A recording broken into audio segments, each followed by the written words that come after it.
జయశంకర్ భూపాలపల్లి జిల్లా పవిత్ర పుణ్యక్షేత్రం కాళేశ్వరంలో శ్రీ కృష్ణాష్టమి వేడుకలు ఘనంగా నిర్వహించారు.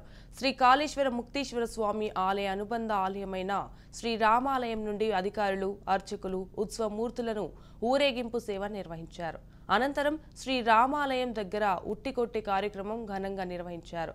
గెలుపు పొందిన విజేతకు ఆలయ ఈవో నగదు బహుమతి అందజేశారు. అయితే ఈ కార్యక్రమంలో స్థానికులు, ఆలయ సిబ్బంది పాల్గొన్నారు.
पूजा